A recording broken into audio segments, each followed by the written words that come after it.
Oke nih lanjut nih Lam. Eh gue mau nanya, sekarang kan lu ini kan senior front end kan di perusahaan yang sangat luar biasa gitulah, Anjir posisinya juga biasa. tinggi kan. Anjay. Nah, perjalanan lu sebagai seorang front end engineer itu boleh diceritain gak, Jan?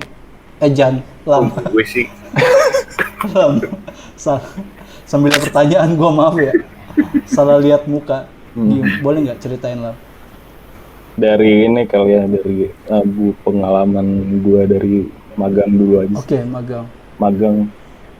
Nah dari magang sebenarnya uh, gue ini sih ada satu teman gue juga yang tempat magangnya bareng gitu. Mhm. Kita tuh berdua ngerjain sama-sama ngerjain front end juga gitu.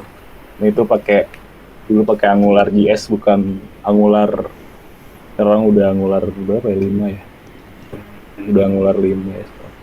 Terus itu masih pakai Angular JS biasa, Mhm. jadi kita coding coding Angular gitu kan. Habis itu gue kepikiran nih kayaknya kalau gue ngoding front juga uh, laporannya bakalan sama banget nih sama temen gue ini, kayak gitu sih. Nah habis itu gue coba belajar belajar lagi gitu, belajar untuk ke backend sih. Jadi gue bikin REST API gitu ya untuk dikonsum sama si front end-nya, kayak gitu sih. Nah dari situ jadi gue belajar sebenarnya dari gimana dari sisi klien dapetin datanya dari backend kayak gimana, terus gimana kalau dari sisi backendnya sendiri gue tahu gimana caranya si backend simpen datanya, terus dia ngebalikin ke front endnya kayak gimana, kayak gitu. Nah tapi akhirnya habis udah selesai dari gua bikin laporan, kan laporan magang gitu ya dulu, Iya. selesai bikin laporan magang intern, ya udah di situ gua di assign lagi untuk project yang lain gitu ya, project yang lain. Nah di situ gua di assign lagi sebagai front end sih. Nah dari Oke. situ mungkin karena gue di assign lagi sebagai front end, gue lebih ini sih, lebih banyak pengen tahu sebenarnya front end yang lebih dalam lagi tuh kayak gimana gitu, dari sisi CSS-nya, terus dari lesnya kayak gitu kan. Itu ada namanya CSS preprocessor gitu ya, belajar di situ juga. Nah habis itu udah kayak gitu juga pengen tahu nih gimana caranya si front end bikin tampilin video gitu kan, video streaming gitu, dan bikin si front end-nya lebih reaktif tuh kayak gimana gitu. Ada yang namanya WebSocket, udah belajar ke sana sih. Jadi dari situ mungkin lebih banyak pengen tahu dari situ, dan akhirnya pengen nih belajar teknologi baru gitu. Apa sih selain Angular, tools apa yang bisa dipakai untuk development front end gitu. Dulu di kantor lama tuh sempat sharing juga sih sama teman. Mereka ada yang pakai React dan gue coba belajar dari React itu gitu ya, dari React lumayan belajar banyak gitu, dan coba fully satu project pakai React gitu ya, dan berhasil pakai React. Dan akhirnya dari React itu banyak merubah ini sih, banyak merubah kayak pola pola pikir untuk ngedevelop sebuah web gitu ya, kayak Oke. dari lu punya web komponen gitu ya, punya web komponen dan mikirin life cycle-nya itu kayak gimana, kayak gitu ya. Terus dari situ kita bisa dari React juga gue belajar kayak gimana dari React-nya ini gimana punya life cycle gitu ya, dan tampilnya itu dari life cycle bisa secara sequential kayak gimana, kayak gitu sih.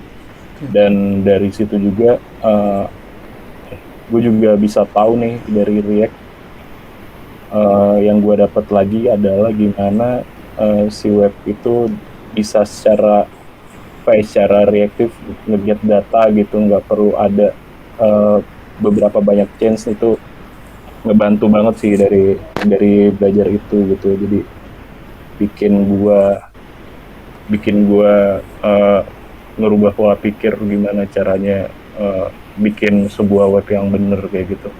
Nah dari situ juga, dari hal-hal yang gue pelajarin banyak dari React juga ini sih bikin gue keterima di kantor yang sekarang gitu ya. Jadi walaupun kantor gue pakai ini ya, pakai stacknya front end yang lain yang Vue.js gitu, tapi pas itu di interview gue coba ngejawabnya dengan pendekatan web komponen dengan React sih kayak gitu, gimana ngedevelopnya, gimana life cycle-nya gitu ya, sampai gimana dia jadi satu page sih kayak gitu sih. So far dari React gue banyak belajar lebih ke technically in depth-nya dari development webnya sih secara front end. Iya. Jadi untuk saat ini teknologi front end apa aja Lam yang udah lu kuasai? Front end ini sih kalau front end ya yang sekarang bisa pakai di kantor gue, tech stacknya yang utama sih pakai ini ya, pakai Vue.js gitu. Oke. Ada Pakai lagi? Vue.js, terus ada beberapa webnya ada yang pakai React juga gitu ya. Oke. Nah habis itu untuk secara CSS-nya pakai ini sih, pakai CSS preprocessor sih yang jelas kayak gitu sih. Oke. Terus untuk yang jelas juga ada ini sih, unit test kayak gitu sih, ngejalanin unit testnya gimana, ngebikin unit test, ngebungkus komponen untuk di testnya juga gitu ya, pakai apa namanya, pakai tools yang namanya ada enzim, ada Jest juga kayak gitu sih, pakai beberapa tools kayak gitu ya. Dan apalagi ya kalau front end yang sekarang gue pelajari, yang gue pakai sehari-hari sih paling kayak ini ya, kayak apa ya, paling yang jelas sih ini ya, untuk Git flow itu sih udah harus. Git flow, iya. Iya, Git flow juga udah harus wajib pakai sih. Iya. Gimana caranya bikin pull request yang benar kayak gitu sih. Oke. Itu sih paling. Nah, kesulitan yang dihadapi selama menjadi front end engineer nih Lam, apa aja Lam? Boleh diceritain nggak? Paling sih ini ya, front end kan mostly kan dibuat pakai JavaScript gitu ya. Nah, kalau di front end tuh ada, dan mungkin udah ada yang denger sih, kayak karena JavaScript ini apa namanya, terlalu cepet banget perkembangannya, sama komunitasnya begitu banyak gitu ya. Nah ini bikin kita sebenarnya dari engineer front end gitu, kita harus kayak lebih wise sih milih teknologi yang mau digunain gitu kan, kalau kayak gitu. Dan hal yang paling sulit, bukan sulit juga sih sebenarnya, yang jadi tantangannya itu misalkan kita ada isu gitu di production. Nah kita coba jadi orang yang paling depan dulu gitu, buat cari tahu isu itu sebenarnya dari mana datangnya, bisa aja bukan dari sisi front end-nya. Kita bisa cari tahu dulu sebenarnya itu isunya datangnya dari backend side-nya ternyata gitu. Nah dari situ sebenarnya yang bisa gue bilang, anak front end tuh sering disalahin sih untuk misalkan ada hal-hal yang kayak gitu sih. Pasti. Jadi orang paling depan untuk apa ya, untuk disalahin, dicek, untuk suruh ngecek kayak gitu sih. Iya. Buat jagain itu makanya harus ini sih, unit testnya harus dibenerin kayak gitu. Oke. Ada yang mau ditanya, Jan? Lanjut tuh, kan pemain pegang itu pertanyaannya. Terus nih Lam, ada nggak lu pengalaman berkesan selama menjadi front end engineer Lam? Pengalaman berkesan sih paling lebih ke ini ya, lebih ke kayak gimana ya, kayak rasanya tuh misalkan kita udah bikin suatu fitur kita udah dipakai sama banyak user gitu ya, kayak gitu udah ngerasain hal-hal yang kayaknya puas banget sih secara apa ya, secara karir sebagai front end gitu. Kan itu kan dari UI-nya kan, jadi kita bisa apa ya, kita bisa user tuh tahu gitu dari secara, kalau user udah pakai berarti secara UI itu udah seamless lah kayak gitu ya. Terus paling ngerasa ini sih kalau hal-hal yang berkesan kalau produk kita launch gitu ya, fitur kita launch dan banyak dipakai sama orang dan impact-nya bagus sih, itu lumayan berkesan sih buat gue kayak gitu. Oke. Sesimpel itu ya? Simpel itu sih. Keren. Paling sama aplikasi dipakai. kalau udah tanggal 25 sih Oh iya. gajian. Gajian. Lu berkesan banget ya? Iya. Tiap bulan lu berkesan dong. Iya. Bisa foya-foya, Aduh, mabok-mabok, pergi ke Hollywood. Hollywood. Ketemu sama Ucup ya. Ucup bukan Hollywood, Beer Garden, Kemang. Tahu aja lu, Bang. Dia yang Iya, cerita, bukan Beer Garden. dia cerita, gua nggak ikut, serius. Wah. Gimana ada mana aja, Bang? Ya bintang-bintang lah, bintang-bintang angker-angker ada. Udah ya, jangan bahas mabok-mabok dulu ya. Nah, Nilam, lu ada saran nggak buat pemirsa-pemirsa di rumah yang punya pengen karir front end segemilang lu nih? Ada saran nggak?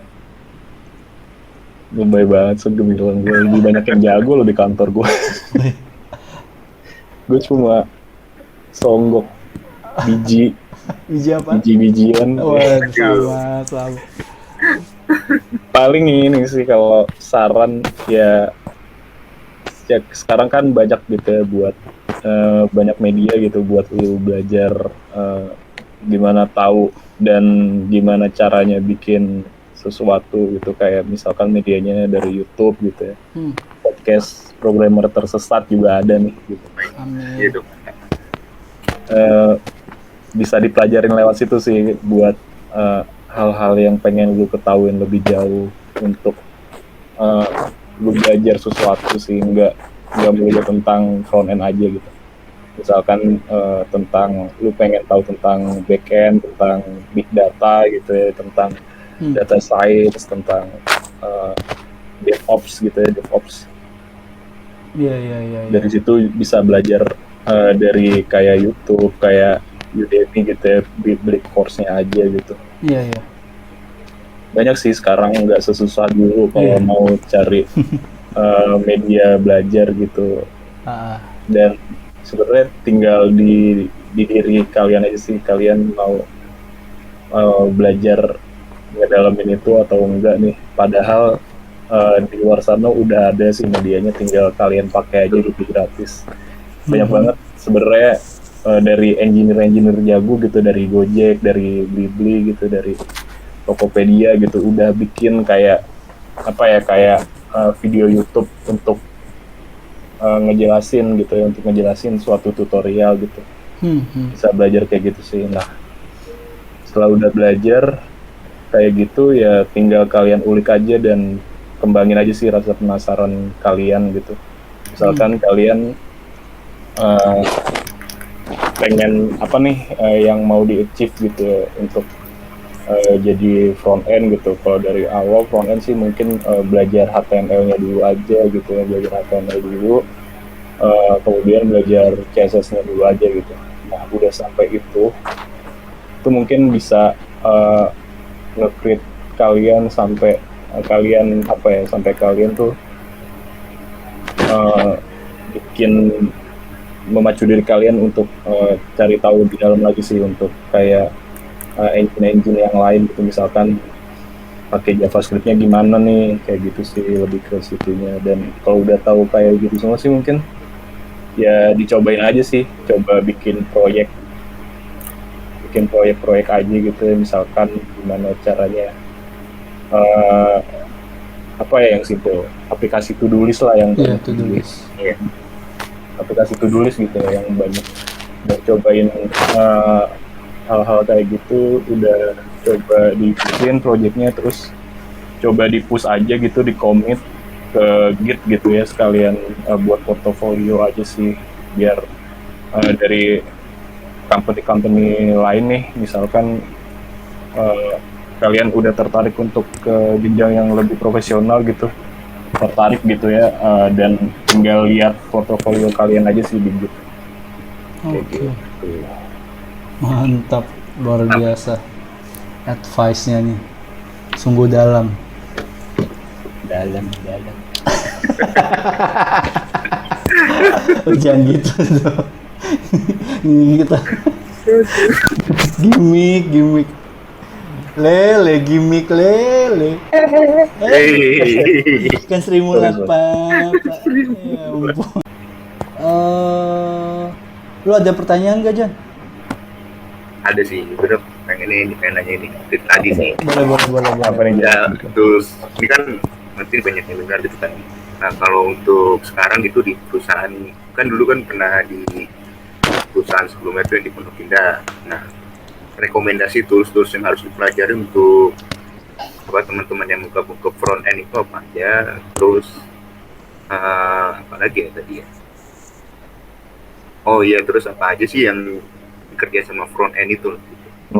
Yang tektokan langsung gitu ya. Nah, Kalau tools itu paling ini sih, pakai IDE gitu, IDE-nya bebas. Kalau gue sendiri pakai VS Code gitu. Ada yang pakai Sublime juga, ada yang pakai Atom, itu bebas sih, tergantung preferensi masing-masing. Terus buat toolsnya sendiri untuk ke apa namanya, push ke repo gitu ya, ke repo kita biasanya gue pakai ini sih, source tree gitu. Jadi itu ada GUI-nya gitu, jadi nggak usah susah-susah. Ya susah-susah mikirin script gimana caranya buat push. nge-commit, nge-push code kayak gitu sih. Iya. Terus yang paling penting ini sih, ngedebug, gimana caranya kita ngedebug di web itu pakai ada Chrome DevTools gitu ya, kayak gitu sih. Terus untuk kita ngetes beberapa API yang udah dibuat sama backend, kita harus bisa ngetes juga nih pakai toolsnya tuh, ada namanya Postman. Kita harus tahu gimana caranya bikin request gitu ya, kita gimana caranya request suatu file kayak gitu sih. Nah itu paling sih kalau tools. Nah untuk ini sih yang buat orang-orang yang tektokan secara langsung sama tim frontend itu, ya paling jelas ini sih, backend tuh untuk ngedapetin datanya gimana, untuk nge-save datanya gimana, format datanya yang di-save kayak gimana, itu jelas tektokan banget sih. Terus yang kedua sama tim UI UX juga gitu, kita bisa konsult gimana desainnya gitu dari yang mereka kasih gitu. Terus yang paling penting juga ini sih sama tim produk gitu. Tim produk, mereka yang kasih requirement, kita sering banget tektokan ini bisa di-deliver apa enggak gitu ya. Possible nggak di-deliver. Nah mungkin mereka tanyain dari sisi engineering wise-nya gimana gitu. Terus dari PM juga sih, yang sering nanya kapasitas, terus estimasi suatu project kayak gitu sih, yang sering tektokan ke kita gitu. Sama ini QA, gue lupa, yang ngejagain ini sih, yang ngejagain quality of produk kita gitu, yang kita bikin fiturnya itu. Sebagai engineer nih sih, pasti mau nggak mau code kita bakalan dites sih, either dari kita sendiri ngetes, dari unit test, atau dari QA-nya langsung gitu sih. Mau nggak mau sebelum di-publish gitu ya ke store, pasti harus banget dites sih, code-nya itu quality nomor 1. Kayak gitu sih.